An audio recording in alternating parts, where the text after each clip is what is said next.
Sa wakas, tapos na tayo sa elementary. Sira, huwag kang umiyak. Uy, may high school pa. Napatingin si Kai sa kanyang mga kaklase. Natatawa na lang siya dahil may mga umiiyak. Hindi niya maintindihan kung bakit may ganoong emosyon sa graduation. Hindi niya maramdaman yon, siguro dahil wala namang pumunta para sa kanya. Wala na si Nanay Karen, kaya wala nang may mag-aabalang pumunta sa graduation ni Kai. Umalis na siya roon. Ayaw niyang makita ang mga anak na niyayakap ng mga magulang. Ayaw niyang makitang magse-celebrate ang iba dahil wala rin siyang ganoon. Wala naman kasi akong pamilyang aasahan, mahina niyang sabi sa sarili. Hindi niya kailangan ng kamera o ang granding selebrasyon para malaman niyang may nagawa siyang tama. Nalagpasan niya ang taon. Nakaraos na siya, kahit pagutom sa gabi at poste ng kalsada ang ilaw niya sa paggawa ng mga assignments. Sinimulan niyang maglakad pa uwi, ramdam niyang init ng araw sa kanyang likod. Mabuti na lang at mahangin dahil malapit sila sa dagat. Manipis at halos sira na ang kanyang tsinelas pero sanay na siya. Hindi ang paa niyang mabigat, kundi ang ideya ng pag-uwi. Hindi sa yakap o pagkain, hindi sa katahimikan at kalungkutan. Siguro, kung nandito ka, Nanay Karen, siguradong may naghatid po sa akin sa graduation. Marahang sabi ni Kai sa hangin. Pagpasok niya sa bahay, gaya ng inaasahan niya, mainit at tahimik ang maliit na sala. Dumiretso siya sa kusina, walang pagkain sa mesa. Ni butil ng kanin ay wala. Sa sulok, nakita niya sina Angel at Carlo, anak ni Nanay Karen si Ate Lucy. Nang mamatay ang kanyang ina, naiwan siya rito dahil nga bata pa siya. Hindi naman siya makatanggap ng mga pag-aalaga mula rito. Kaso, hindi naman siya makatanggap ng pag-aalaga mula rito. Katunayan, galit at inggit pang nararamdaman ni Ate Lucy sa kanya. Walang pagkain? Tanong ni Kai at binaba ang kanyang diploma. Hindi pa rin kayo nakakakain? Umiling naman si Carlo. Walang pagkain simula kaninang umaga, Tita Kai. Umalis si Nanay ang kasamotor ni Mang Joey. Hindi nag-iwan ng pagkain dito. Gutom na nga kami. Nanghihina ang mga mata ng mga pamangkin niya. Tuyo ang labi. Hindi na rin umiiyak. Sanay na rin kasing magutom. Napailing si Kai at hindi na napigilang magsalita. Baka hating gabi na naman umuwi si Ate Lucy. Bakit kasi ang pabayaan niya? Kinagat niya ang labi. Hintay niyo ako dito. Hahanap lang ako ng pagkain. Tumakbo siya papunta sa sari-sari store, ilang kanto lang ang layo. Nasa labas si Aling Petra at nagwawalis sa harap ng tindahan nito. Aling Petra! Mahinahong sabi ni Kai kahit na kinakabahan. Pwede po bang makahiram kahit 2 taka lang po ng bigas? Pangako po, babayaran ko. Tumigil sa pagwawalis ang matanda. Sumimangot ito. Kai, ang haba na ng mga utang nyo ng ate mo sa listahan namin. Si Ate Lucy mo nga hindi pa nagbabayad hanggang ngayon. Magaling lang mangutang. Kapag sinisingil ko, siya pa tong galit. Sige na ho, Aling Petra. Sagot ni Kai. Para po sa mga bata, hindi pa po sila kumakain. Pasensya na. Singhal ni Aling Petra. Negosyo rin naman tong tindahan ko. Naawa ako sa inyo, lalo na sa mga anak ni Lucy na pinapabayaan niya. Pero kung awa lang ang paiiralin ko, mababang karote ng tindahan ko. May pinapakain din naman akong pamilya. Pasensya na, hindi ko na kayo mapapautang. Napayuko si Kai. Naiintindihan ko po. Pasensya na rin po, Aling Petra. Hindi na siya umiyak. Basta lumakad na lang siya pauwi. Mabigat ang dibdib at mabagal ang mga paa. Habang dumaraan sa bakuran ng kapitbahay, napansin niya ang berdeng dahon na sumasayaw sa hangin. Talbos ng kamote, usal ni Kai. Ate Raquel! Tawag niya mula sa labas. Lumabas naman ang kapitbahay niyang dalaga. Ano yun, Kai? Tinuro niya ang mga talbos ng kamote. Ate, pwede bang pahingi kami? Kahit kaunti lang, Ate Raquel. Kakainin lang namin. Tumayo naman ito. Sige, wait lang. Magpapaalam ako kay Mama. Sasabihin ko na humihingi ka. Matyaga siyang naghintay. Maya-maya bumalik na rin naman si Ate Raquel. May dala pa itong plastic. Sige lang, kuha ka lang daw dyan, Kai. Hindi naman din namin yung kinakain. Ipapatabas na sana yan ni Mama. Saad nito. Kaya naman, marami ang kinuha niya. Alam niyang kinakain yon. Hindi naman kailangan ng kapitbahay, kaya siya na lang ang kukuha. Hindi pa kayo kumakain? Lagpas tanghalian na. Saan pa ni Ate Raquel? Umiling naman si Kai. Hindi pa nga po. Simula kaninang umaga. Si Ate Lucy kasi umalis na naman daw. Hindi nag-iwan ng pagkain sa bahay. Ate, baka may kanin kayo dyan? Kahit kaunti lang. Napabuntong hininga si Raquel. Katatapos lang namin kumain. Baka wala ng kanin. Sakto lang din yung bigas namin kanina. Pero sige, saglit lang. Titingnan ko kung meron pa. Tiningnan na nga ni Ate Raquel kung may kanin pa ang mga ito. Bumalik itong may dalang kaldero. Meron pa naman, kaso tutong na lang. Tumango si Kai at tinanggap iyon. Okay lang to, Ate Raquel. Sasaidin na lang namin. Salamat. Pagdating sa bahay, mabilis niyang hinugasan ang mga talbos ng kamote. Nagpaningas ng apoy at nagpakulo ng tubig sa lumang kaldero nila. Walang mantika, walang pampalasa, at asin lang ang magiging sausawan nila. Umupo si Angel at Carlo sa mesa. Tahimik siyang pinapanood. Nang ilapag niyang maliit na mangkok sa harap ng mga ito, parang pista sa kislap ng mga mata ng mga bata. Kumain na kayo ng dahan-dahan, sabi ni Kai at nagsimula na rin kumain. Hahanap pa ako mamaya ng pagkain natin para mamayang gabi. Tumango ang dalawa, sabay subo ng pagkain dala niya. Pinagtyagaan niya na lang ang matigas na tutong na nahingi niya kanina. Habang pinapanood na kumakain ng mga ito, may kakaibang init na gumagapang sa dibdib ni Kai.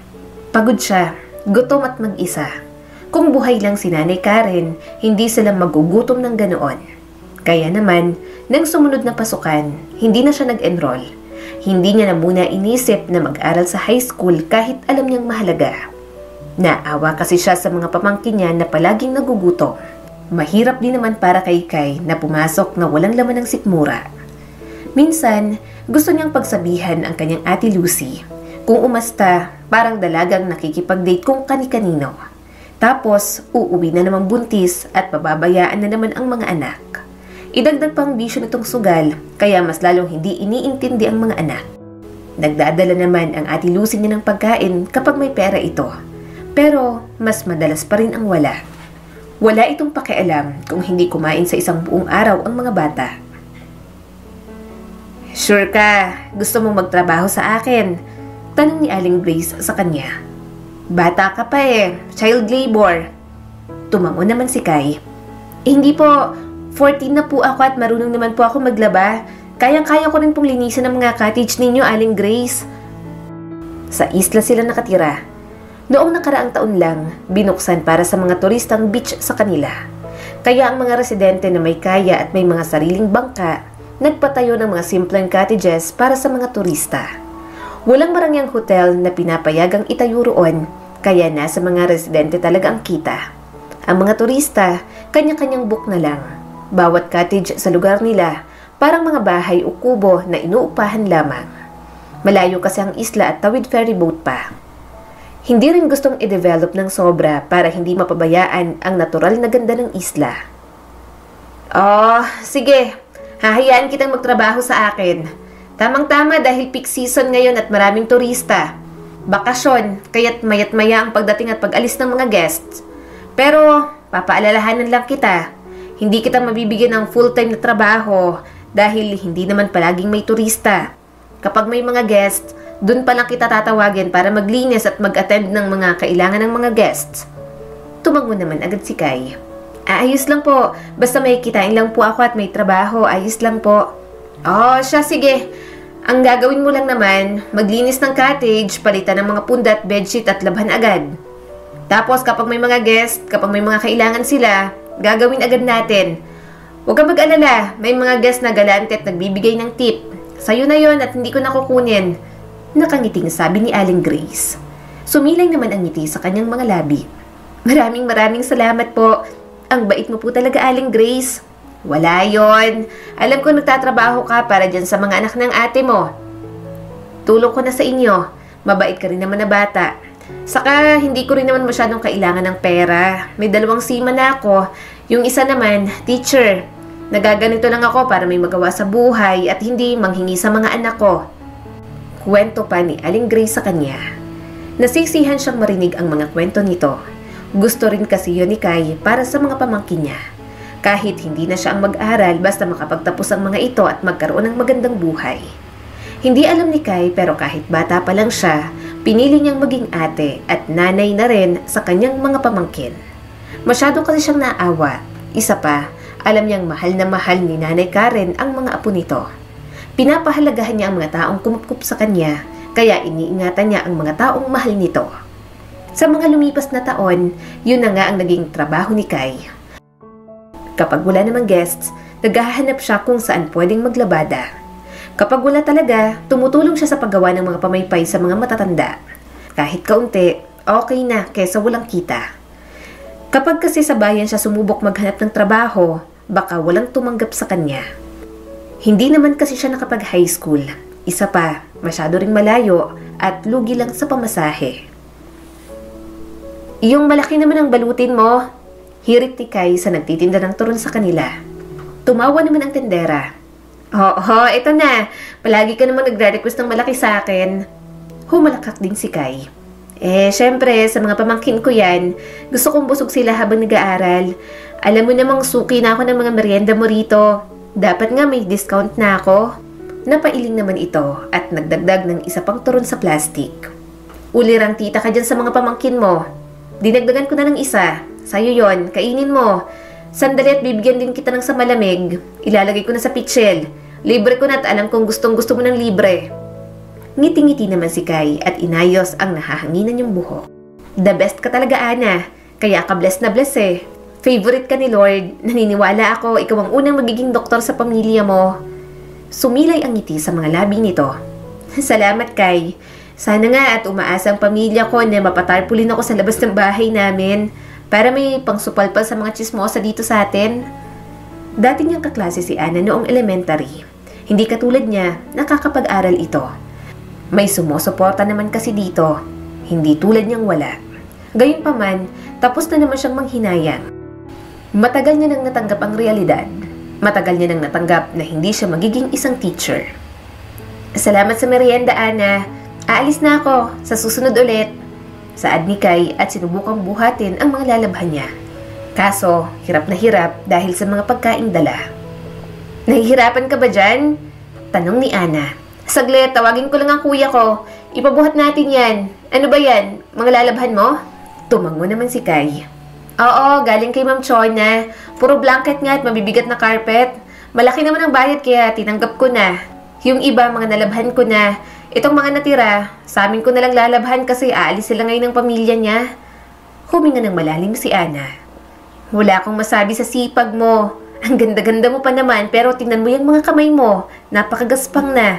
Tapos yung kutis mo, maputi ka naman dati pero ngayon, parang naging morena ka na. Although, bagay naman sa'yo, mas lalo kang ang gumanda. Actually, wala lang akong time na makipagtsikahan sa'yo, pero hindi ko pa nasasabi na habang tumatagal, mas lalo kang gumaganda. Alam mo ba yon? Malakas naman siyang tumawa. Ako? Maganda? Ang dugyot ko nga.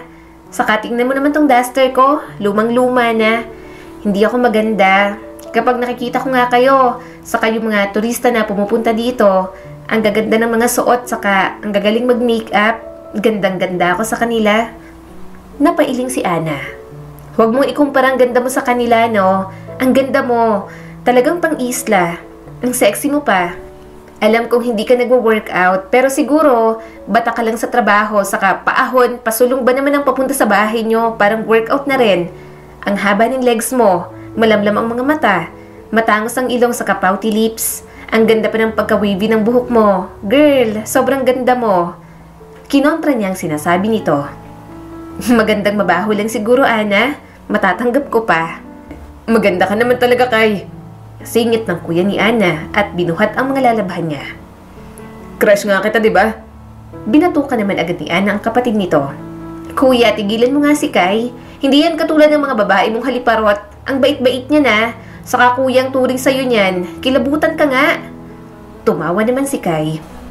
Ayos lang. Hindi naman ako nagpapalandi dito sa kuya mong babaero at hilera ang mga babae sa nayon. Tawang-tawa naman ang kuya ni Ana sa kalokohan nito. Hindi ko kasalanan kung gwapo ako.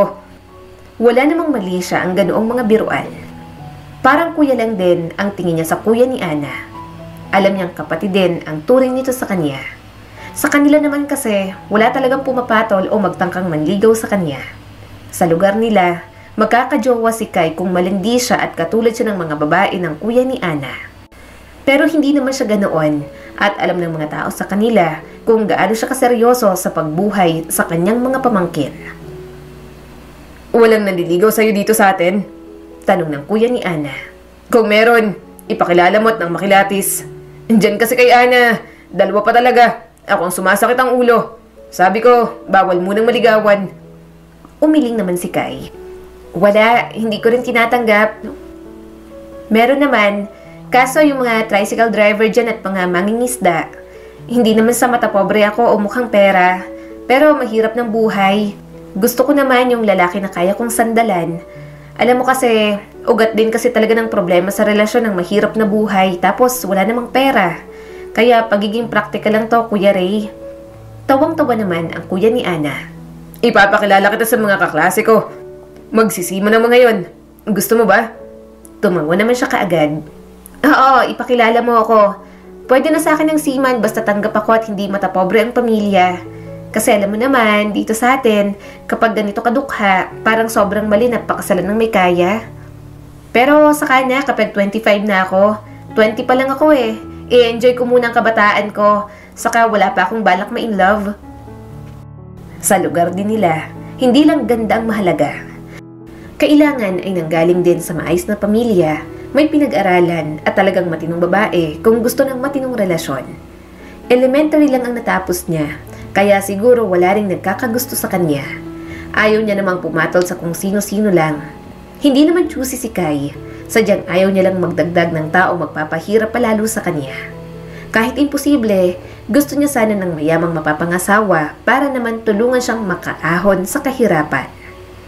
Humalakhak muli si Kuya Ray. Sige, kapag 25 ka na, ipapakilala na kita sa kapitan para big time agad. Magpaganda ka pa, saka magpabango ka ng marami para naman may ma-in love sa'yo. Maganda ka nga, pero mukha ka namang mabaho. Gumamit ka rin ng lotion. Kapag naging seaman na ako, huwag ka mag-alala. Ibibili kita ng lotion sa ibang bansa. Idadamay kita kapag binili ko ang mga kapatid ko. Napangiti naman agad si Kai. Mabait talaga ang pamilya ni Ana sa kanya. Halos best friend na rin kasi talaga silang dalawa. Kaya parang pamilya na rin ang tingin sa kanya. Kaya kahit nang mawala si Nanay Karen na kumupkup sa kanya noon, may mga tao pa rin naman siyang masasandalan. Pero minsan, nakakahiya rin naman dahil mahirap din naman ang buhay ng mga ito. Mga kamag-anak lang naman ang nagpapaaral kay Ana at sa kuya nito. Kaya gumagawa si Kai ng paraan sa sarili niya at hindi talaga umaasa sa ibang tao. Salamat Kuya Ray sa tulong, nakangiti niyang sabi dito. Tumango naman ang binata. Sige, una na ako. Pumasok na muna siya sa loob. Nag-aaral ang kanyang mga pamangkin, kaya inabot niya na rin ang merienda ng mga ito. Sinilip niya rin si Rose na nasa duyan. Tulog na tulog ang baby. Nang taon kasi ngayon, nabuntis at nanganak na naman ang ate Lucy niya. At as usual, ibang lalaki na naman ang tatay. Naiinis pa si Kai dahil tinuruan pa ng mga bisyo ang kanyang ate bago iwanan. Kaya ang bansag ng mga tao kay Lucy, adik, malandi, sugalera at may mga anak na iba-ibang ama. Tita, magmerienda ka na rin, sabi ni Angel sa kanya. Tumangon naman si Kai, kumagat sa turon at uminom ng sa malamig. Maya-maya ako na ulit kakainin. Maglalaba pa ako ng mga labahin ko kay Ma'am Chona. Sige na, mag-aaral kayo ng mabuti dyan ha. Nasaan si Ate Lucy? Napabuntong hininga si Carlo habang may sinusulat. Baka nasa sugalan na naman Tita Kai. Hindi naman magpapaalam yun, basta na lang lumalayas. Kapag bumalik, mamaya buntis na naman. Tipid siyang umiti at ginulo ang buhok ni Carlo. Dahil nararamdaman niyang ayaw na talaga nitong pag-usapan ang sariling ina. Aral ng mabuti. Lumabas na si Kai para maglaba. Umupo na siya sa tabi ng malaking batya pagkatapos niyang magbomba sa poso. Madali namang maglaba para sa kanya. Pero kapag ganoon mabibigat, sumasakit ang balikat at braso niya. Namumula na ang kanyang mga kamay sa lamig ng tubig at paulit-ulit na pagkuskos. Pero hindi siya tumigil. Alipin si Kai ng pera. Kapag walang pera, mahihirapan sila ng mga pamangkin niya. Kaunti na lang, Kai. Bulong niya sa sarili habang pinupunasan ng pawis. Tita Kay! Tawag ni Carlo habang papalapit. Kami na dyan! Oo nga tita, kami na lang dyan! Sabat ni Angel habang nagtataas na ng mga manggas. Nakapag-aral na kami! Nagulat si Kay at napatingin. Oh, wag na. Bakit hindi kayo mag-review? May exam kayo bukas, di ba? Nag-aral na kami. Mabilis na sagot ni Carlo. Promise. Gusto lang talaga namin tumulong. Dagdag ni Angel habang yumuko para kumuha ng mga damit. Pagod ka na eh. Tapos ang bigat pa ng mga nilalabhan mo, tita. Nanginginig ka na nga, oh. Hinawakan ni Kay ang kamay ng mga ito at mahinahong pinigilan. Huwag na, kaya ko na to. Magpahinga na kayo. Kailangan niyo mag-focus sa pag-aaral. Pero imbis na umalis, lumuhod si Carlo sa tabi ng batya at sinimulang banlawan ang isang kumot. Okay lang, tita Kay. Gusto naming tumulong. Ginagawa mo ang lahat para sa amin, tita. Mahina pero malinaw na sabi ni Angel. Ikaw ang laging nagdadala ng pagkain sa lamesa, sumusuporta sa pag-aaral namin, para kang ate at nanay sa amin.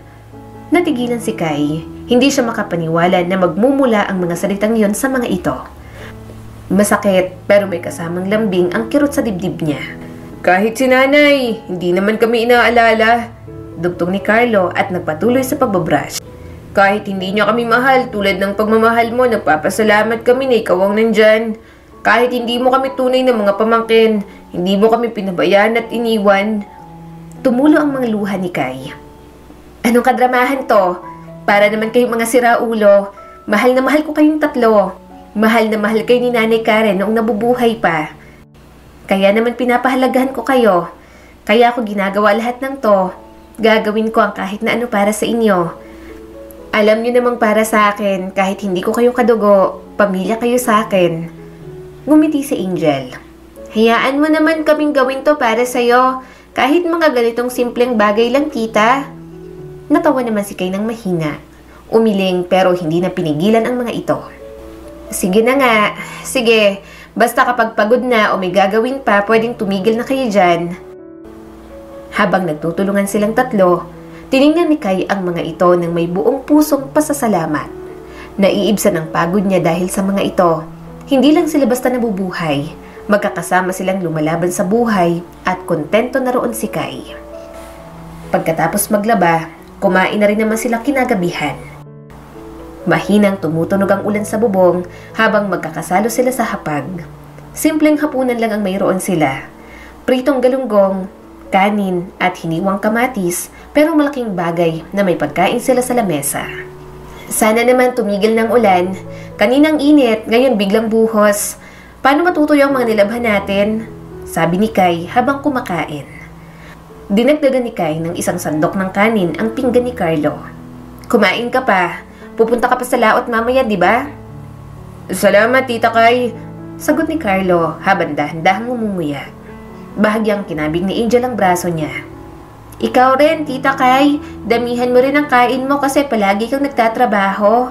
Ngumiti si Kay at tumango, saka kumuha ng isang sandok para sa sarili. Sa kabila ng kasimplehan ng kanilang pagkain, ramdam niya ang kasiyahan ng munting pamilya nila. Tahimik silang kumakain ng ilang minuto bago biglang nagsalita si Carlo. Tita Kay, may tanong po ako. Tumingin si Kay sa pamangkin at may halong pagtataka. Ano yon, Carlo? Bakit hindi ka na lang mag-aral ulit? Tanong nito sa kanya. Napakurap si Kay. Ha? Dapat ipagpatuloy mo ang pag-aaral mo, tita. Seryosong sagot ni Carlo. Palagi mong sinasabi sa amin kung gaano kahalagang edukasyon. Pero paano naman yung sayo? Napabuntong hininga si Kay at bahagyang pinagpag ang kamay sa pinggan. Carlo, wala na akong oras. Kailangan ko magtrabaho. Kapag tumigil ako, wala tayong kakainin. Hindi rin kayo makakapag-aral. Pero hindi na kami mga bata, tita Kay. Sagot ni Carlo. 40 na ako, si Angel, 12 na. Kaya na naming tumulong. Carlo? Totoo, tita. Sumasama na ako sa mga mangingisda tuwing Sabado at Linggo o kapag walang gagawin. Minsan bago pumasok dahil umaga naman nakakabalik ng bangka. Binibigyan nila ako ng parte sa huli o minsan ng pera. Kaunti lang pero nakakatulong, sabi pa ni Carlo sa kanya. Sumingit si Angel. Ako naman, nagtitinda ng candy at pastillas sa mga kaklase ko. Nag-iipon ako tapos yung iba pinambibili ko ng mga kailangan sa school para hindi na ako humingi sa'yo, tita. Napatingin si Kay sa mga ito at hindi makapaniwala. Ginagawa niyo yan? Tumango ang mga ito. Naglagay pa ng isda si Carlo sa plato ni Kay. Tita, mahal ka namin. Nakikita namin kung gaano kahirap ang ginagawa mo para sa amin. Pero baka oras na rin para isipin mo naman ang sarili mo.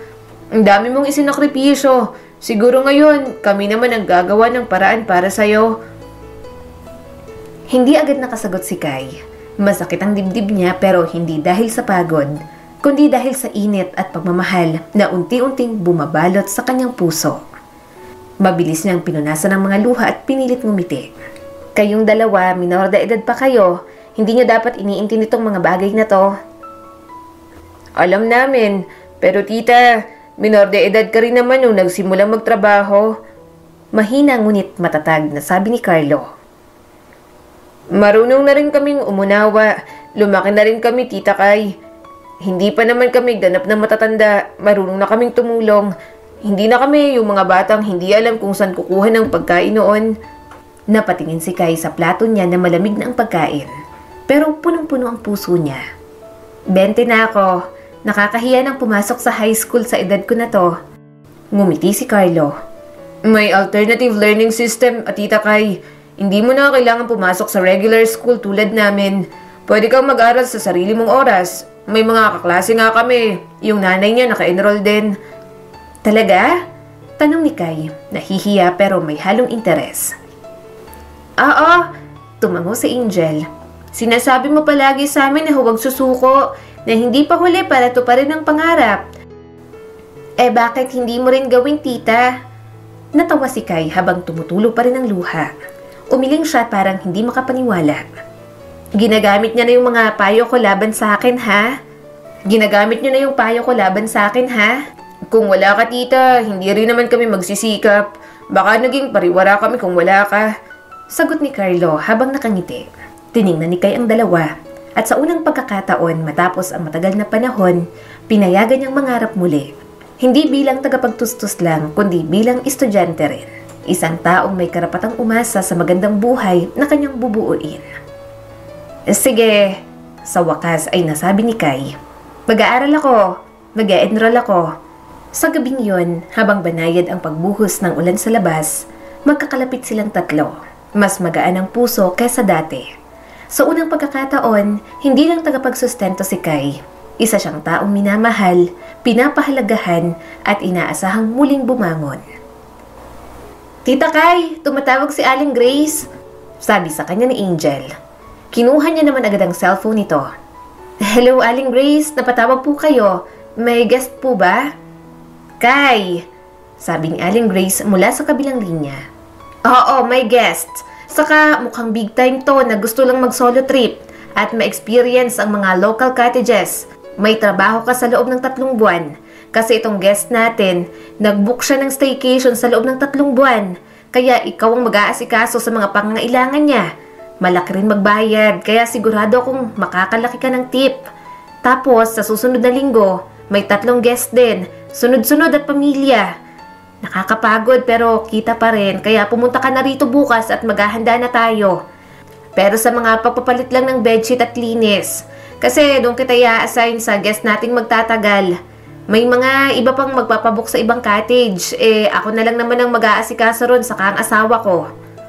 Napangiti si Kay. Sige po, pupunta na po ako dyan. Salamat po sa trabaho, Aling Grace. Sigurado makakabili na naman po ako ng masarap na ulam sa mga pamangkin ko. Tumawa naman si Aling Grace. Sinabi mo pa, swerte tayo ngayon. Yung dati kasi nating guest, narekomenda niya tayo sa boss niya kaya ayan, may guest na tayong big time. Sana tuloy-tuloy ang mga guest para ma-improve natin ang mga cottage at magawa nating mahalang singil. Dagdag kita na rin sa'yo. Kaya naman pagkatapos ng tawag, excited na siyang pumunta sa mga cottage ni Aling Grace. Kinabukasan, sobrang aga niya. Naglinis siya ng mabuti sa mga cottage at kubo. Naglinis siya ng maigi para balik-balikan sila ng guests. Pinatingnan niya na rin ang mga generator. Sa isla, simula 1:00 hanggang 1:00 ng madaling araw nagkakaroon ng kuryente. Kaya kapag may guests, talagang kailangang buhayin ng generator. Sinusundo na po ang guest? Tanong ni Kai kay Aling Grace. Tumango naman ang ginang. Oo Kai, hindi na natin pasasakay ng ferry boat. Susunduin na lang ng bangka namin. At oo nga pala, Jethro Samaniego ang pangalan. Tawagin na lang natin na sir kasi parang big time talaga. Nakakahiya kung kuya lang ang tawag mo. Sige po, sir at ma'am naman po talagang tawag ko sa mga guest. Nakangiting tugon ni Kai. Naghintay na sila sa may dalampasigan dahil doon naman bababa si Jethro. Ilang taon po pala si Sir Jethro? Mag-isa lang po siya, no? Tanong ni Kai kay Aling Grace. Humalokip-kip naman ito habang naghihintay. Bata pa Kai, parang mga nasa 25 o 26. Nakita ko yung profile picture. Mukhang bata pa talaga, saka mukhang mayaman. Napakagwapo pa. Napangiti naman siya. Talaga ho, gwapo? Mas gwapo pa po sa mga lalaki dito sa isla? Tumango naman agad si Aling Grace. Oo, gwapo. Halatang tagalungsod. Pero syempre, mas gwapo ang mga anak ko. Tawang-tawa naman si Kai. Wala naman siyang pakialam sa mga gwapo. Mahalaga pa rin ang mabait, marespeto, at mabuti ang kalooban. Inayos ni Kai ang bestida niya na hinahaplos ng malamig na simoy mula sa dagat. Maya-maya dumating na rin naman ang bangka. Natatanaw na nila, kaya kumakaway na si Aling Grace. Hintayin na tulungan mo si Sir Jethro sa mga bagahe, bili ni Aling Grace sa kanya. Magpakitang gilas ka para matuwa sa'yo at bigyan ka rin ng malaking tip. Maya-maya huminto na ang makina ng bangka. Kumabog ang kanyang dibdib. Laging may halong kilig kapag may dumarating na bagong tao, bagong kwento, bagong mukha. Minsan kasi, nakakakwentuhan talaga ni Kai ang mga nagiging guests, kaya masaya talaga siya sa trabaho niya roon kahit sideline lang. Sobrang daldal pa naman ni Kai. Aling Grace, ang gwapo naman po niyan. Parang artista. Hindi niya napigilang sambit. Tumawa naman si Aling Grace. Habang papalapit ang bangka, nakatutok ang kanyang paningin sa isang lalaking nakatayo sa unahan. Kumakapit sa dibdib ng binata ang hapit nitong damit na lalong nagbunyag ng matipuno nitong pangangatawan. Nagkatingin na silang dalawa. Tumalon si Jethro sa pantalan na animoy sanay sa ganoong galaw. Para talaga siyang nakakita ng artista. Kai, tulungan mo si Mang Kanro sa mga bagahe. Bulong ni Aling Grace, may ngiting nakakaloko sa tinig na nagpabalik kay Kai sa kanyang ulirat. Ay, pasensya na po. Bulalas ni Kai, sabay takip sa nagiinit niyang mga pisngi. Dali-dali siyang pumunta sa bangka kung saan nagsisimula ng ilabas ni Mang Kanor ang mga bagahe at dala ni Jethro. Pasulyap-sulyap siyang tumingin sa gwapong turista. Maingat siyang umapak sa gilid ng bangka at inabot ang isa sa malalaking bag. Binuhat iyon gamit ang dalawang kamay. Miss, sabi ni Jethro sa kanya, hindi mo kailangang buhatin yan. Lumingon si Kai at nadatnan si Jethro na nakatingin sa kanya. Ayos lang po. Agad siyang sumagot at may ngiti sa mga labi. Trabaho ko po kasi ito. Lumapit ito ng bahagya.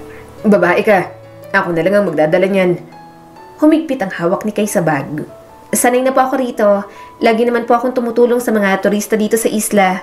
Malakas po ako kahit hindi halata.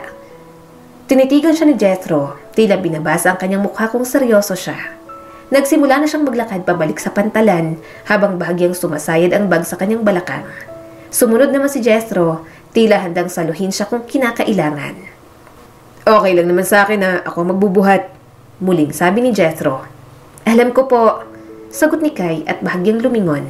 Pero ayos lang din naman po na akong magbuhat. Kayang-kaya. Iyon at nadapa na nga siya. Yon at napasigaw din si Aling Grace. Hindi niya kasi nakita ang bato, kakalingon niya kay Jethro. Napatawa si Kai ng marahan. Sorry sir, lampa lang. Ikaw kasi kinakausap mo ako. Bakas ang pag-aalala sa mukha ni Jethro habang tinutulungan siyang makatayo. Ako nang magbubuhat ng mga gamit ko. Huwag ka nang tumulong. Hindi na sumagot si Kai. Hindi naman kasi pwede yon. Kailangan niyang kumilos para bayaran siya ni Aling Grace. Ngumiti lang siya at muling binuhat ang bag. Miss, ako na nga sabi. Saad pa ni Jethro. Humalakhak lang siya at medyo iika-ika pang naglakad. Ako si Kai, Sir Jethro. Kapag may kailangan ka, tawagin niyo lang ho ako. Pwede mo akong utusan, sir. Wala na rin nagawa si Jethro kahit pinipigilan siyang magbuhat ng mga gamit nito. Naiwan na ito sa cottage at kinakausap na si Aling Grace para sa itinerary nito. Malalaman niya rin naman yon dahil siya mag-aasikaso ng mga pangangailangan ni Jethro habang nasa isla ang binata. Nang matapos ng maghakot ng mga gamit, saka palang tiningnan ni Kai ang kanyang sugat sa tuhod. Hinugasan niya na lang para matanggal ang dumi. Pagkatapos niya ron, pumasok na siya sa loob at nakinig na sa pinag-uusapan ni Aling Grace at Jethro. Mabilis na napatingin sa kanya ang binata, kaya naman nginitian niya ito. Eto na ang menu namin, Sir Jethro. Kami ni Kai ang nagluluto ng mga yan, pero kada araw nagbabago yan depende sa mga mahuhuli ng mga mangingisda at mga makukuhang bagong huli ni Kai kapag madaling araw.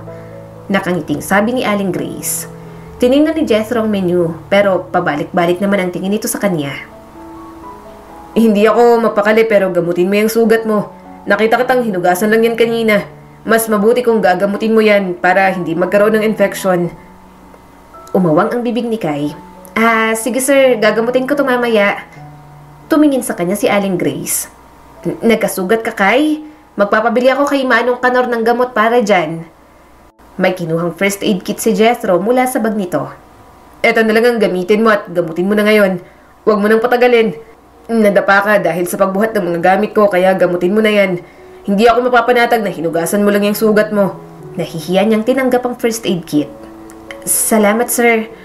Bumalik na ngang atensyon ni Jethro kay Aling Grace para magpaluto sa tanghalian at hapunan nito. Samantala, umupo naman si Kai sa isang tabi at ginamot ang kanyang sugat. Habang ginagamot niya yon, medyo napapangiti siya sa kabaitan ni Jethro. Gwapo na nga, mabait pa. Alam niyang tunog ang bisyosa, pero hangad niyang makilala pa si Jethro sa pananatili nito sa isla.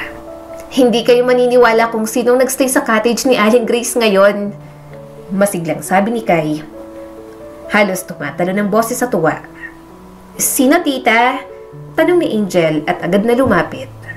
Si Sir Jethro. Sagot ni Kai na parang eksena sa teleserye, sabay hawak sa dibdib. Grabe, ang gwapo.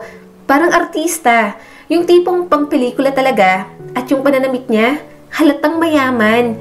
Pero alam nyo, kahit mukha siya galing sa super social na pamilya, ang bait niya. As in, sobrang bait. Tinaas ni Carlo ang kilay. Mabait? Gano'n ka bait? Wait lang, kakwento ko. Sabi ni Kai, sabay turo kay Carlo. Nadapa kasi ako. Kakabuhat ng mga gamit niya. Ayun, nasugatan yung tuhod ko. Maliit lang pero may dugo pa rin. Tapos, alam niyo kung anong ginawa niya. Binigay niya sa akin ang first aid kit niya tapos inabot niya sa akin at sabi niya, hindi siya mapakali na hinugasan ko lang ang sugat ko. Baka may infection daw. Worried talaga siya. Sabay paypay ni Kai sa mukha niya na parang kinikilig. Ay nako, parang nasa K-drama. Humagikik naman si Angel habang napailing naman si Carlo. Tapos eto pa. Patuloy ni Kai, hindi nagpapatinag sa pangaasar sa reaksyon ng mga pamangkin niya. Pagdating ng tanghalian, akala ko mag-order lang siya para sa sarili niya. Kasi, di ba, gano'n naman talaga yung mga guest? Pero hindi. Nag-order din siya para sa akin at kay Mang Kanor. As in, totoong pagkain ha. May pritong hipon, liempo at gulay. Tapos sabi niya pa, I hope you don't mind sharing lunch with me. Good food is better when shared. Napanganga na lang talaga ako habang nag-i-English. Mas lalong naging gwapo sa paningin ko. Inilagay ni Kai ang mga palad sa pisngi niya na parang dalagitang kinikilig. Tapos, eto na. Bago siya umalis, binigyan niya ako ng tip. Sabi niya, thank you for the warm hospitality, Kai. You made my stay feel like home. Kahit parang dudugo ang ilong ko sa kaka-English niya, okay lang. Ang gwapo naman kasi niya at hindi tunog mayabang. Kaya ayan, dagdag niya sabay turo sa mesa. Kaya may paletson manok at barbecue tayo ngayong hapunan. Wow! Sabi ni Angel at pumapalakpak pa. Baka naman crush mo na si Sir Jethro. Tita Kai may crush. Hindi na mukhang mabaho. Nanlaki ang mga mata ni Kai. Hoy, tigilan nyo yan. Huwag nyo lagyan ng mali siya. Pero namumula ka. Tukso ni Carlo. Ay nako, Tita Kay. Hindi sabi ni Kay, sabay tawa at iling. Hindi ganun yon. Hinahangaan ko lang siya. Hindi kasi ako sanay sa mga lalaking katulad niya. Yung mayaman, gwapo, pero mabait at mapagkumbaba. Kadalasan, hindi naman ako pinapansin ng mga ganon, lalo na yung mga taga dito sa atin. Nagkatinginan sina Angel at Carlo, sabay tawa ulit. O siya, tama na. Sabi ni Kay, pinipigilang tumawa pero hindi mapigilan. Gusto ko lang ikwento kasi minsan, may mga taong katulad niya na nagpapaalala na may kabutihan pa rin sa mundo kahit sa hindi mo inaasahang tao. Tapos yumuko siya ng kaunti at bumulong. Pero, ang pogi niya talaga. Sabay-sabay silang nagtawanan. Pati mga pamangkin niya, dinamay niya na sa sobrang pananabik. Hindi alam ni Kay pero sobrang gusto niya talagang makilala si Jethro. Dahil may pasok, sa umaga, nasa school si Kay. Pagsapit ng hapon, doon pa lang siya pumupunta sa cottage para magtrabaho. Nasabi na naman niya kay Aling Grace na papasok siya sa school kaya nagawan agad nito ng paraan. Kapag umaga, sina Aling Grace at pamangkin nito ang nag-aasikaso kay Jethro. Siya naman sa hapon hanggang gabi. Nang makarating sa cottage, nagmamadali siya ng igib ng tubig para sa banyo. Mabigat pero kaya niya naman iyon. Pero nang makita siya ni Jethro, agad na pinigilan si Kay. Ang hilig mong magbuhat ng mabibigat. Tama na yan. Ako nang mag-iigib ng tubig kapag kailangan ko. Thank you. Sabi ni Jethro sa kanya. Ngumiti naman si Kay at pinunasan ng pawis. Okay lang Sir Jethro, sanay naman ako sa ganitong trabaho. Napabuntong hininga si Jethro. Kahit na, ako na lang. At wag mo akong tawaging Sir. Jethro na lang. Nahihiyang ngumiti si Kay. Sige, Jethro. Kanina pa kita hinahanap. Akala ko hindi ka na darating ngayon. Saan ni Jethro? Sabi mo kasi, ikaw ang bahala sa mga pangangailangan ko rito habang nasa isla. Kaya nagulat ako kaninang umaga na sina Aling Grace at pamangkin niyang nandito. Ngumiti si Kay habang inilalapag ang dala niyang gamit sa gilid. Sorry Jethro, ngayon lang ako nakapunta kasi galing pa ako sa eskwela. Nung unang dating mo rito, Sabado at Linggo yon, kaya wala akong pasok. Eskwela? Tanong ni Jethro habang inaayos ang salamin sa mga mata. Nag-aaral ka pa? Oo, sagot ni Kay, sabay hawi sa ilang hibla ng buhok na humahampas sa kanyang mukha dahil sa hangin. Sa high school, kaka-enroll ko lang nitong taon. Nagtaas ng kilay si Jethro, halatang nagtataka. High school? If you don't mind me asking, ilang taon ka na ba, Kay? 20 na ako, sagot ni Kay at medyo nahihiyang umiti. Matanda na ako kumpara sa mga kaklase ko pero okay lang, may matatanda pa naman kaysa sa akin. Sandaling natahimik si Jethro at waring nag-iisip. Bakit ngayon ka palang nag-high school? Akala ko graduate ka na ng college. Tumango si Kay, halatang sanay na sa tanong na yon. Nakatapos ako ng elementary noon, pero hindi na ako agad nakapag-high school. Kailangan ko kasi magtrabaho para makatulong sa mga pamangkin ko. Yung ate ko kasi, anak lang ng anak. Pinabayaan naman, mga bata pa nung panahong yon kaya ako na ang nagtaguyod. Kahit bata pa ako noon, parang pinili kong maging matanda na para sa kanila. Nakangiti lang si Jethro habang nakikinig.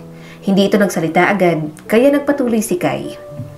Pero ngayon, gusto ko na rin tuparin yung mga bagay na gusto ko para sa sarili ko. Kahit high school lang muna. Kaya nag-enroll ako sa alternative learning system. Flexible kasi ang schedule, pwede sa hapon or sa weekend, kaya nakakapagtrabaho pa rin ako sa mga cottage ni Aling Grace. Napangiti si Jethro at tumango, halatang humanga sa determinasyon ni Kay. That's good. Ginagawa mong tama. Mahirap pero worth it. Keep going, Kay. Ipagpatuloy mo lang yan. One day, you will see. Mas gaganda ang buhay mo. Basta huwag kang titigil mangarap. Nagsimula si Kay. Namula si Kay at napangiti.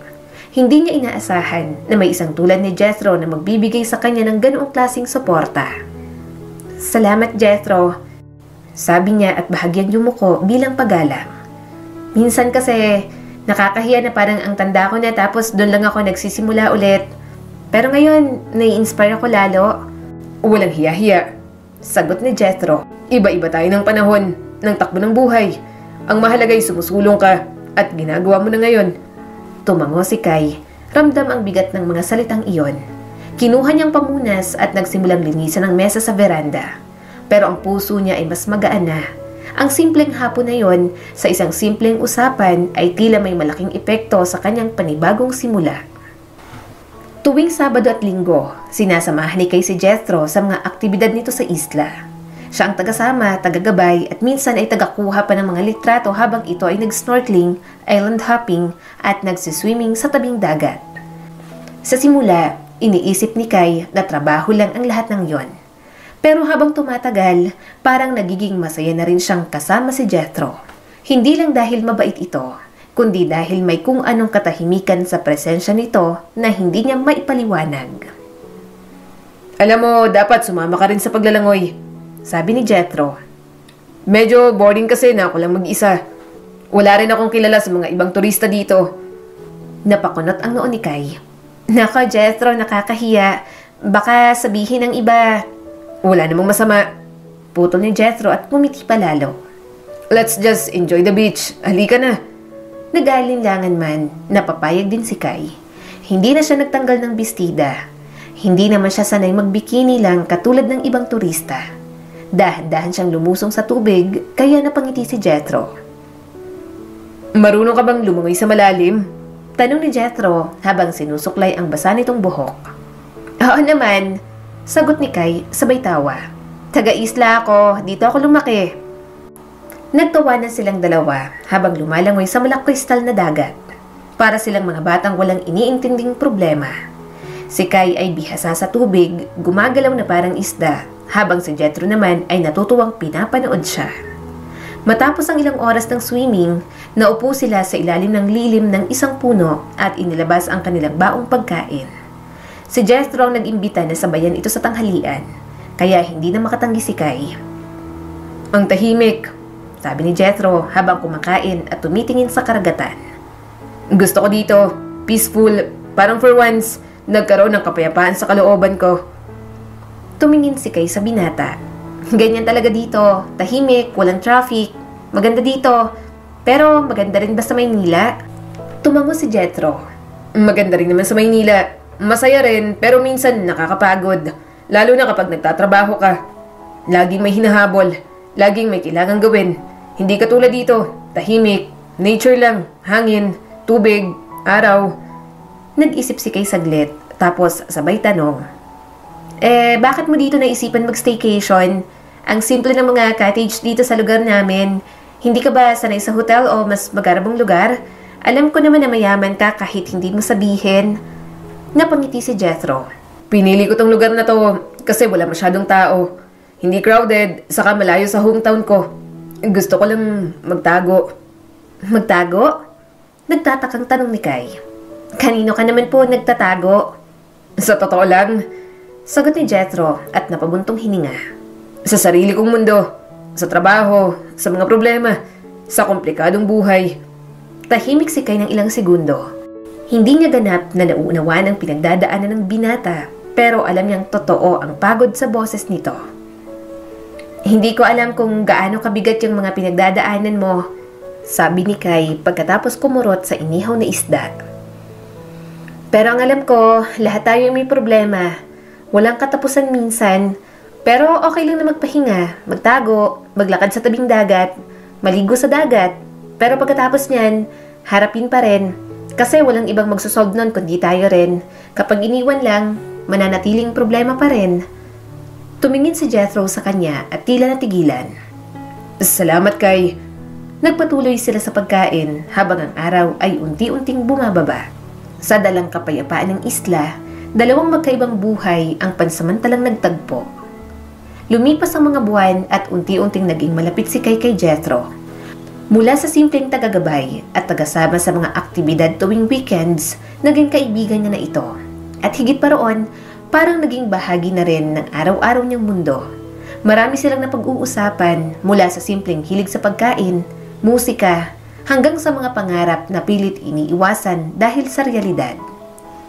Hindi maipaliwanag ni Kay kung kailan nagsimulang tumibok ang puso niya para kay Jethro. Basta isang araw, naramdaman na lang niyang excited siya palaging pumunta sa cottage. Natutuwa siya kapag pinupuri nito ang kanyang luto o kaya'y kapag nahuhuli niya itong palihim na nakatingin sa kanya habang nagtatrabaho siya. Unti-unti, ang mga simpleng araw nila sa isla ay napuno ng kulang-kulang pero masayang damdamin. Isang gabi, magkatabi silang nakaupo sa veranda ng cottage. Nagkakwentuhan sila tungkol sa mga walang kwentang bagay, tungkol sa paboritong ulam, sa kakaibang ugali ng mga turista, at sa mga alaala noong mga bata pa sila. Bakit ka ganyan makatingin? Tanong ni Kai at bahagyang kinakabahan sa titig ni Jethro. Hindi sumagot ang binata. Sa halip, dahan-dahan itong yumuko at tinitigan ang mga labi niya. At bago pa siya makapag-react, naramdaman niya na lang na dumampi ang mga labi nito sa kanya. Nang maghiwalay ang kanilang mga labi, tinanong niya ito. Bakit mo ginawa yon? Tumingin si Jethro sa kanya habang namumungay ang mga mata. Nahuhulog na ako sa iyo, Kai. At kahit anong pilit kong pigilan, hindi ko na kayang itago. Napangiti si Kai at marahang tumango.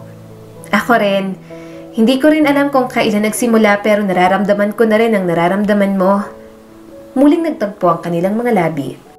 Sa pagkakataong yon, mas malalim at mas totoo ang halik. Sa gabing yon, sa ilalim ng mga bituin at sa katahimikan ng isla, hinayaan nilang dalawa ang damdamin nilang matagal nang naipon. At sa kanilang pag-ibig na hindi nila inaasahan, may nangyari sa kanila. Isang bagay na sagrado, marubdob at puno ng damdamin. Makalipas ang ilang oras, magkatabi silang nakahiga sa kama ni Jethro. Tahimik siyang nakatingin sa kisame. Bahagyang nakatalikod si Kai at malalim ang iniisip. Jethro, mahinang sabi ni Kai. Natatakot ako. Umupo ng kaunti si Jethro at niyakap siya mula sa likod. Bakit? Binigay ko ang sarili ko sa'yo kahit ilang buwan pa lang tayong magkakilala. Hindi ko alam kung tama ba to. Hinaplos ni Jethro ang buhok niya. Kai, wala akong pinagsisisihan. At sana ikaw rin. Kasi kung may isang bagay akong sigurado, yun ay ikaw ang pinipili ko. Kahit anong mangyari, kahit anong komplikasyon, ikaw pa rin ang pipiliin ko. Lumingon si Kai dito. Talaga? Tumango si Jethro. Pangako.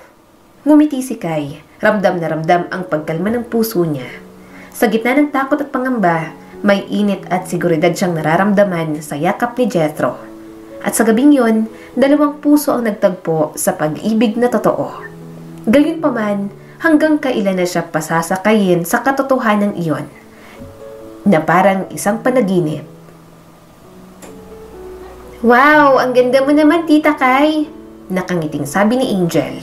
Napangiti naman si Kai. May date kami ngayon ni Jethro, tawid dagat. Dadalhin niya ako sa mamahaling restaurant kaya nag-ayos talaga ako. Umismid naman ang kanyang ate Lucy. Asyomera ka naman, inuutong ka lang niyan. Napanguso si Kai at hindi na lang pinansin ang patutsyada ng kanyang ate Lucy. Palagi naman talaga itong kontrabida sa buhay niya. Ayaw munang aayusin ang sariling buhay pati ng mga anak. Buong puso ang ngiti ni Kai habang naglalakad patungo sa cottage ni Jethro. Maganda ang araw niya kaya hindi niya hahayaang masira ng ate niya. Isinuot niya pa ang kwintas na pinakamahalaga sa kanya, isang lumang silver pendant na suot niya nang makita siya ni Nanay Karen noon. Sa kwintas na yun lang nakaangkla ang alaala niya sa kanyang tunay na pagkatao. Wala kasi talaga siyang maalala sa nangyari noon sa kanya.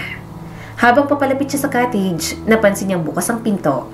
Narinig niya ang malakas na boses ng babae mula sa loob, puno ng galit at paninising sigaw. Sabihin mo sa akin, Jethro, nasaan ang babae mo? Akala mo makakatakas ka? Napatigil si Kai. Kumabog ang dibdib niya. Dahan-dahan siyang lumapit hanggang sa masilip niya ang isang babae sa loob. Matangkad, elegante, at halatang galing sa mayamang pamilya. Ngunit ang mukha nito ay puno ng galit at panlulumo habang kinokompronta si Jethro. Ria, tama na, sabi ni Jethro, tila nagmamadaling pigilan ng babae. Please, huminahon ka. Ngunit nang mapansin ni Ria si Kai sa may pintuan, agad itong tumingin at lumapit sa kanya. Ikaw ba? Ikaw bang babae niya? Galit na tanong ni Ria. Nagulat si Kai at hindi makapagsalita. Napatingin siya kay Jethro na tila gustong humarang, ngunit huli na. Ano? Tanong ni Kai habang litong-lito. Sino ka po ba? Sino ako? Ako Ako lang naman ang asawa ni Jethro. Sigaw ni Rhea. Ako ang tunay niyang asawa. Parang binuhusan ng malamig na tubig si Kai. Nanlaki ang kanyang mga mata at unti-unting namuo ang mga luha.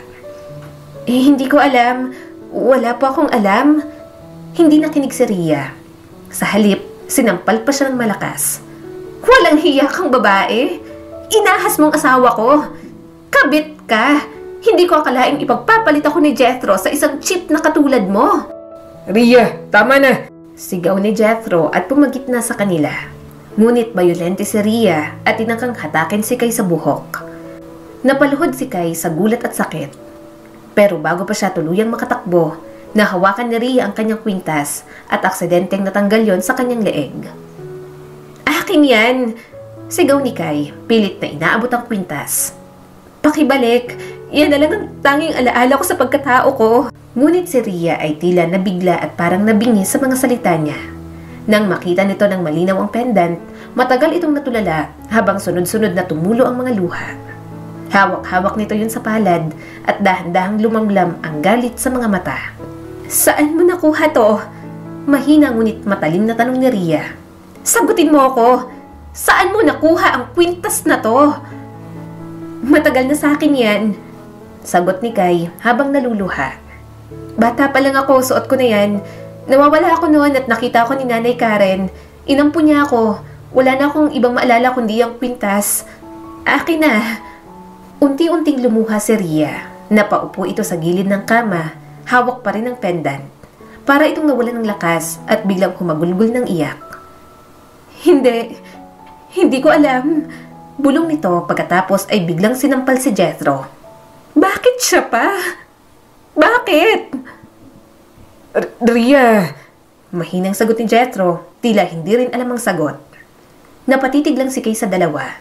Tuliro at tuluyan ang umiyak. Hindi niya maintindihan ang nangyayari, pero alam niyang hindi na magiging tulad ng dati ang araw na iyon. Ang akala niyang masayang umaga, naging saksi ng isang katotohanang magpapabago sa kanyang buhay.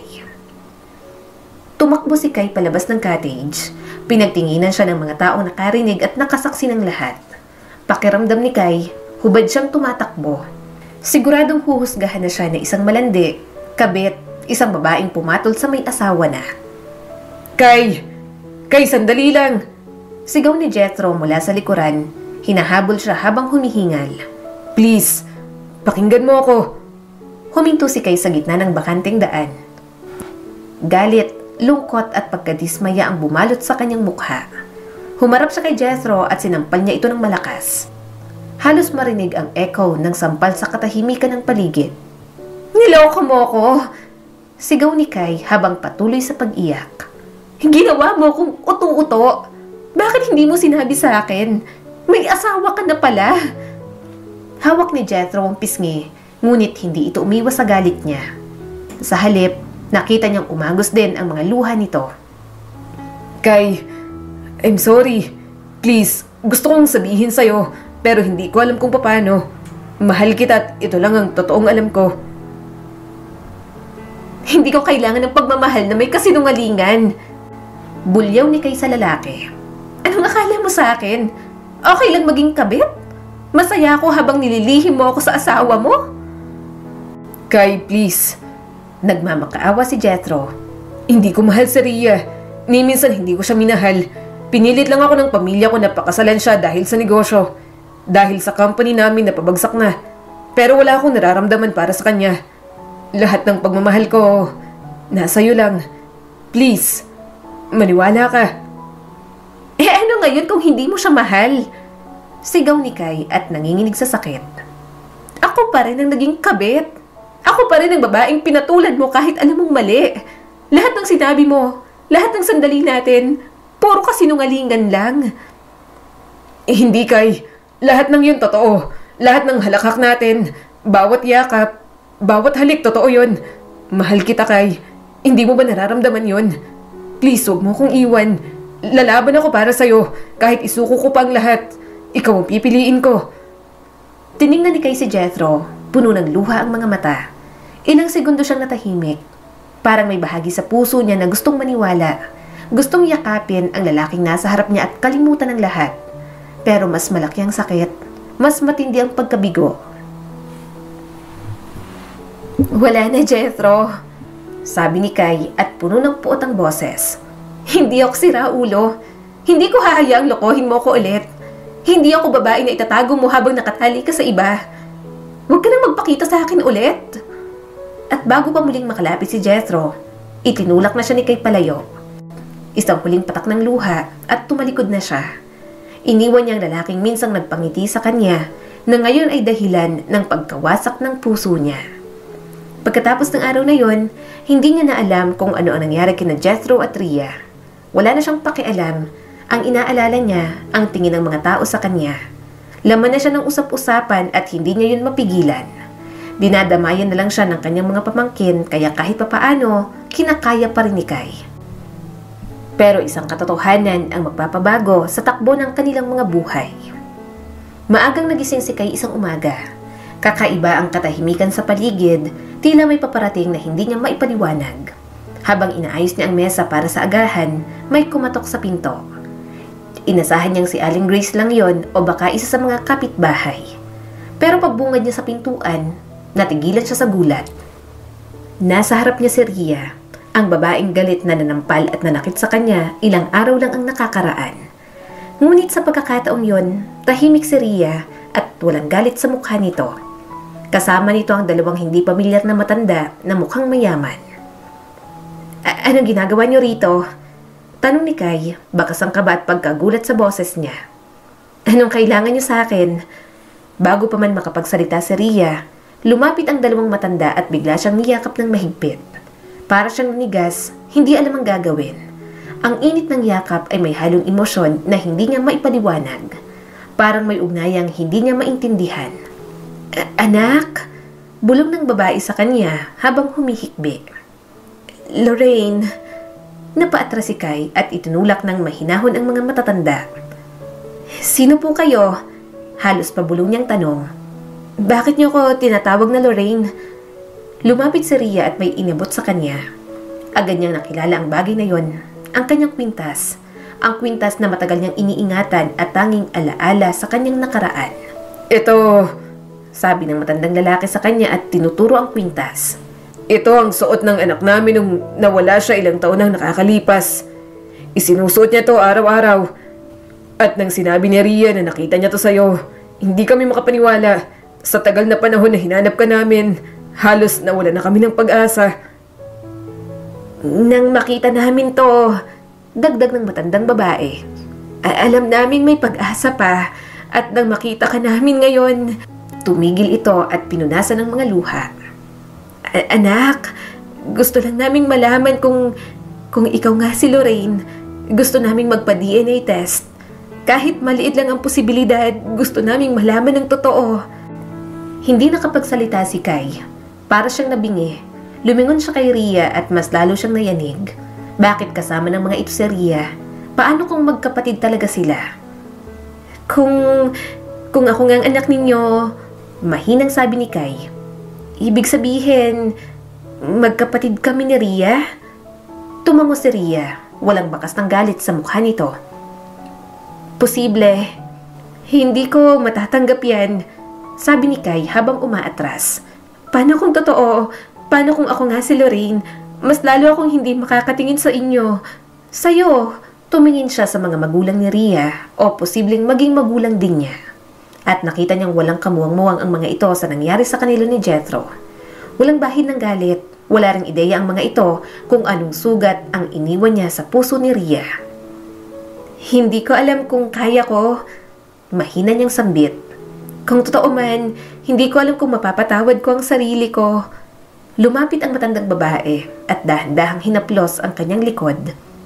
"Anong ibig mong sabihin? Hindi ka namin maintindihan. Wala kang kasalanan, anak. Wala kang alam noon. Ang mahalaga lang ngayon, malaman natin ang katotohanan." Tumulo ang luha ni Kai habang tumitingin sa kawalan. Gulong-gulo siya at wasak ang damdamin. Hindi niya alam kung masaya ba siyang baka nahanap niya na ang tunay niyang pamilya, o mas lalong natakot sa katotohanan na baka masira nito ang natitirang buo sa kanya. Kaya naman pumayag siyang magpa-DNA test. Nang hawak na ni Kay ang papel na nagbabago sa lahat, sobrang kabado siya. At doon niya nalaman na positibo ang resulta ng DNA test. Siya nga si Lorraine, ang matagal nang nawawalang anak ng mga Valderrama. Hindi niya alam kung anong mararamdaman. Masaya ba siya, takot, o naguguluhan? Pagkatapos ng balita, agad siyang dinala ng kanyang tunay na mga magulang sa Maynila. Sinama niya ang pamangkin at ang kanyang ate Lucy dahil hindi niya kayang iwan ang mga ito. Kaya naman binigyan ng mga Valderrama ng bahay sa isang village ang mga ito. Kahit paano, nasiyahan siya roon. Ngayong alam niya na ang tunay na pagkatao, ayaw niyang mapabayaan ang mga ito. At ang kanyang ate Lucy, pipilitin niya talagang magparehab. Sa loob ng malaking sasakyan, tahimik lang si Kay habang nakatitig sa labas ng bintana. Nang marating nila ang bahay, napanganga siya. Isang napakalaking mansyon na parang palasyo, may hardin, fountain, at mga kasambahay na nakapila sa pagdating nila. Parang panaginip ang lahat, mula sa maliit na bahay kubo sa isla, ngayon ay nasa gitna na siya ng marangyang tahanan. Pero sa kabila ng lahat ng kagandahan ng paligid, isa pa rin ang hindi niya matanggap, na kapatid niya ang babaeng nasaktan niya ng sobra. Kinagabihan, nagkaroon sila ng salo-salo bilang pagtanggap kay Kay sa pamilya. Pero habang masaya at puno ng ngiti ang lahat, napansin ni Kay na tahimik si Ria. Laging nakatingin sa malayo. Matapos ang hapunan, tinungo ni Kay ang kwarto ng kapatid para makausap ito ng masinsinan. "Pwede ba kitang makausap, Ate Ria?" Tanong ni Kay. Tiningnan siya saglit na Ria saka tumango. "Sige, pasok ka." Umupo si Kay sa gilid ng kama habang si Ria ay nakatayo sa tapat ng salamin. "Gusto ko lang humingi ng sorry," panimulang sabi ni Kay. "Hindi ko alam na asawa mo si Jethro. Wala siyang sinabi. Hindi ko alam, Ate Ria. Kung alam ko lang..." Napangiti si Ria pero hindi yun masaya. Isang mapait, sarkastikong ngiti ang lumabas sa mga labi nito. "Siguro, ito na yung karma ko." Bumaha ang gulat ni Kay. "Ha? Anong ibig mong sabihin?" "Alam mo bang ako ang dahilan kung bakit ka nawala nun?" Malamig na sabi ni Ria. "Naiwan kita sa mall habang naglalaro tayo. Kasi sabi ko, tumakas tayong dalawa sa yaya natin. Hindi ko sinabi agad kina mama at papa. Natakot ako. Akala ko magagalit sila. Pero nang hindi ka na mahanap, akala ko wala na. Akala ko hindi na kita makikita. Walang nag-expect na nasa isang tagukang isla at may kumupkup sa yung taga roon." Napayuko si Kay. Hindi niya alam ang isasagot. Hindi niya inaasahan yon, pero naramdaman niya ang bigat sa boses ng kapatid. "Ate Ria, wag mong sisihin ang sarili mo. Baka talagang sinadya ng tadhana na magkahiwalay tayo at magkita ulit sa ganitong paraan." Natahimik si Ria. Pagkatapos ng ilang sandali, tumingin ito kay Kay at nagsalita. "Makinig ka, Kay. Tungkol kay Jethro, kalimutan mo na yon. Huwag mong sabihin sa kanila, lalo na kina mama at papa. Hindi nila kakayanin yon. Ayokong magulo pang pamilya natin." Napakagatlabi si Kay. "Pero Ate Ria..." "Wala nang pero." Putol niya Ria. "Tapos na yon. Bumalik ka na. Ikaw si Lorraine, ako ang ate mo. Si Jethro ang asawa ko. Yun ang totoo. Yun ang dapat nating panindigan. Kalimutan mo ng nakaraan." Tinitigan ni Kay ang kapatid. Sa mata ni Ria ay halatang may sakit at lungkot, pero puno rin yun ang desididong itago ang sugat ng kahapon. Tumango si Kay pero sa loob-loob niya, alam niyang hindi ganoon kadali. Hindi ganoon kabilis kalimutan ang pag-ibig. Hindi ganoon kabilis burahin ang sugat na naiwan. At dahil mag-asawa si Ria at Jethro, alam ni Kay na kahit anong iwas niya, magtatagpo pa rin ang mga landas nila ni Jethro. Halos hindi lumabas ang boses ni Jethro. Ikaw si Lorraine?" Napalingon si Kay at nagulat din nang makita ito. Napako ang tingin niya kay Jethro. Mabilis na kumabog ang kanyang puso. Gusto niyang tumakbo, umiwas, ngunit hindi niya magawa. Nagkatinginan sila saglit bago siya umiwas at mabilis na pumasok sa hallway. Ngunit si Jethro hindi nakapagpigil. Sinundan siya nito at nang makakita ng bakanteng veranda sa gilid ng bahay, hinila siya nito papunta ron, malayo sa mga mata ng mga Valderrama. Pagkasarado ng pinto, agad siyang niyakap ni Jethro. Mahigpit at sobrang desperado. "Kay, miss na kita. Hinanap kita. Bumalik ako sa isla pero wala ka na doon. Walang nagsabi kung nasaan ka. Pinilit ni Kai na kumawala. Jethro, tama na. Anong ginagawa mo? Hindi mo dapat ako niyayakap. Mali ito. Pero mahal kita. Bulong ni Jethro at napatitig sa mga mata niya. Alam kong mali pero totoo ang nararamdaman ko. Hindi ko to mapigilan. Kai, minahal kita bago ko pa nalaman ang totoo at kahit ngayon. Isang hikbi ang lumabas kay Kai. Tumigil ka. Mahal mo ako pero asawa ka ng kapatid ko.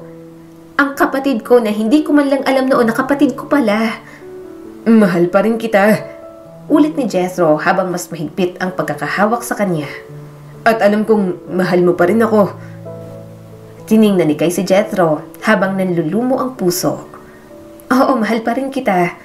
Pero mali to, Jethro. Masasaktan si Ate Rhea. Hindi ko kayang saktan ng kapatid ko. Pinilit niyang itulak si Jethro palayo, ngunit bigla silang napahinto nang may narinig na tinig. Ano pa bang saysay kung nasaktan na rin naman ako? Napalingon silang dalawa. Nakatayo si Rhea sa bukas na pinto habang nangingilid ang luha sa mga mata. Hindi na ito nagtatago ng damdamin pero halatang pinipilit pa rin maging matatag. Ate Rhea, mahinang sabi ni Kai habang nanginginig sa kaba at hiya. Tumitig si Rhea kay Jethro.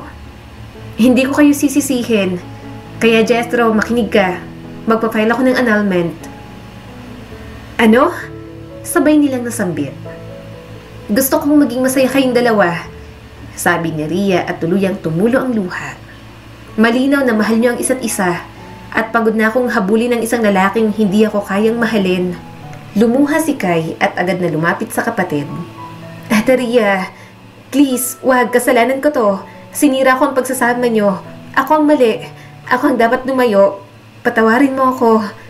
Ngunit malungkot na ngumiti si Rhea. Kai, hindi mo sinira ang isang bagay na sirang-sira na simula't simula pa lang. Alam mo ba, kahit nung kasal namin, wala kaming totoong honeymoon. Nagpakalasing lang siya sa bahay na namin, may sarili kaming mga kwarto. Hindi ko naranasang mahalin bilang asawa. Kapag hinahawakan ko siya, parang diring-diri siya sa akin kasi pinilit ko lang namang maikasal kami ni Jethro. Pero mahal mo siya, bulong ni Kai, halos hindi na makahinga sa sakit. Oo, sagot ni Rhea. Mahal ko si Jethro, pero mas mamahalin ko ng sarili ko ngayon at pagod na akong magmahal na walang kapalit. Ayokong habang buhay akong umaasa, kaya hindi kita sinisisi, hindi kita kinamumuhian. Gusto ko lang ibigay ang sarili ko ngayon sa taong kaya akong mahalin pabalik. Humikbi si Kai at hindi mapigilan ang luha. Ate naman, lumapit si Rhea at hinaplos ang buhok ng kapatid. Tayo na lang ang huwag magtaksil sa isa't isa, Kai. Bahala na kayo. Hindi ko na ipipilit ang sarili ko sa taong hindi naman ako mahal. Tumalikod si Rhea at iniwan silang dalawa. Walang galit, walang panunumbat, tanging sakit at pagbitaw na lang ang iniwan. Habang si Kai naiwan sa beranda, umiiyak, hindi lang para sa sarili, kundi para sa kapatid na hindi siya sinukuan. Katulad ng sinabi ni Rhea na process ng annulment nito kay Jethro. Nagtataka ang mga magulang nila, pero sinabi lang ni Rhea na hindi talaga nag-work ang relationship ng mga ito. Pagkatapos nun, nagpaalam ito para pumunta ng Spain at mag-aral para sa master's degree. Umiyak ng sobra si Kai pero alam niyang kailangan ni Rhea ng panahon. At hangad niyang sa pagbabalik nito, tuluyan ang maghilom ang sugat sa puso ng kanyang kapatid. Malaya na ako at mahal pa rin kita. Hindi mo pa rin ba ako kayang ipaglaban? Naluluhang tanong ni Jethro sa kanya. Umagos din ang luha ni Kai. I'm sorry. Mahal din naman kita. Mahal natin ang isa't isa. Pero ito kasi ang klase ng pagmamahal na mas dapat na lang piliin ang kapayapaan kaysa ipaglaban. Mahal kita pero mahal ko rin si Ate Rhea. Mag-move forward na lang tayo sa mga buhay natin na walang isa't isa. Naniniwala ako na kaya natin pareho na magsimula ulit. Mahigpit siyang niyakap ni Jethro habang umiiyak. Masakit para sa kanila pareho pero alam ni Kai na kakayanin nila iyon. Ang desisyong yon mas makabubuti at mas magpapalaya sa kanilang lahat. Kaya naman sa mga lumipas na taon, mas nag-focus si Kai sa pagiging kapatid, anak at tita sa kanyang mga pamangkin. Nag-focus din siya sa kanyang sarili, nag-aral at ngayon ay nakakatulong na sa pagmamanage ng company nila. Lorraine! Tawag ni Rhea sa kanya. Napangiti siya nang makitang palabas na ito sa airport kasama ang asawa at mga anak. Ate Rhea, nandito ka na. At syempre, ang mga pamangkin ko na sobrang cute. Niyakap at hinalikan siya sa pisngi ng kanyang kapatid. I miss you. Parang mas lalo kang gumaganda. Alagang-alaga ka ng asawa mo ah. Napangiti naman siya. Of course, at siguro babae ang anak ko kasi ang blooming ko raw. Nalaki naman ang mga mata ni Rhea. Buntis ka na?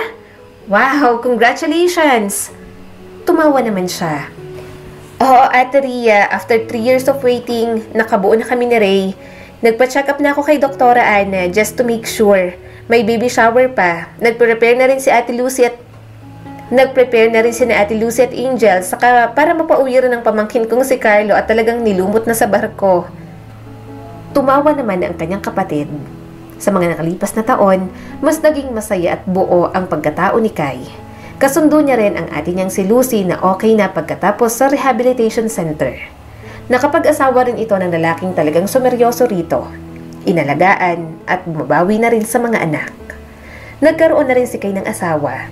Nung una, hindi niya nga inasahan na magiging asawa niya ang kapatid ni Ana. Parang dati lang, sinabi sa kanya ni Ray na irereto siya sa kapitan ng barko. Yun naman pala, si Ray ang kapitan na mapapangasawa niya. At habang lumilipas ang panahon, naging 3 ng kanilang mga anak. Tumanda na siyang maayos ang buhay, may mabait at mapagmahal na asawa.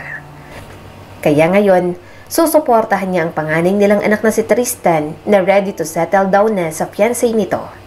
Parang ang tagal naman nila anak. Saad ni kay Tristan. Tumawa naman ang asawa niya at hinalikan pa ang kanyang kamay na kanina pa nitong hawak. Kung napapagod ka na, mag-book na lang tayo ng suite sa itaas. Dito tayo magstay pagkatapos para makapagpahinga ka na. Napangiti siya at sumandal sa dibdib nito. Okay, mas magandang idea yan, mahal. Maya-maya dumating ng fiancé ni Tristan kasama ang mga magulang nito. Nakangiti si Kai at tumayo pa para makipagkamay sa mga ito. Pero umawang ang bibig niya nang makita si Jethro. Nagulat din ito nang makita siya. Gayon din ang asawa niyang si Ray, pero hindi naman ito nagalit dahil alam nito ang lahat ng nangyari noon. Maraming taon na rin naman ang nakalipas na hindi sila nagkita. Marami na rin naging pagbabago sa kanilang mga buhay. Masaya kami ng asawa ko na finally na-meet na namin kayo. At Jethro, hindi ko inaasahan na anak mo pala itong si Danica. Saad ni Ray habang hawak ang kamay ni Kai. Ngumiti naman ang asawa ni Jethro. Magkakakilala kayo? Tumawa si Jethro at hinalikan ng sentido ng asawa nito. Alam mo na to, pero ikikwento ko na lang sa'yo mamaya. Napangiti muli ang asawa nito na halata ang kabaitan sa mga mata. Okay, anyway, masaya rin kami na na-meet na namin kayo. Sorry for being late, sobrang traffic lang talaga. Tiningnan ni Jethro ang pamilya niya. Ganon din naman ang kanyang ginawa. Pareho silang napangiti, parehong masaya na muli silang nagmahal. Parehong nagagalak ang kanilang mga puso na pareho silang nakahanap ng taong minamahal at nakapagsimula pagkatapos ng lahat ng sugat sa nakaraan. At habang tinitingnan ni Kai ang mga anak nilang nagmamahalan, doon niya napagtanto ang isang bagay. Hindi hinayaan ng Diyos na ipaglaban ang pagmamahalan nila ni Jethro noon dahil para sa mga anak nila ang tadhanang walang pait, walang sakit at walang kahit na anong gulo. Ang kwentong ito ay nagpapaalala sa atin na ang pagpapaalam ay nangangahulugan ng pag-unawa na ang ilang mga tao ay bahagi ng ating nakaraan, ngunit hindi bahagi ng ating mga kapalaran. Kaya huwag tayong matakot na bumitiw sa mga bagay na nagpapahirap at nagbibigay lang ng pagkakamali sa atin. Dahil ang Diyos may nakalaan na mas mabuti para sa ating mga buhay. Muli, ito po si Skylar Guro at sana may bago na naman kayong natutunan sa kwento natin ngayon. Maraming salamat po.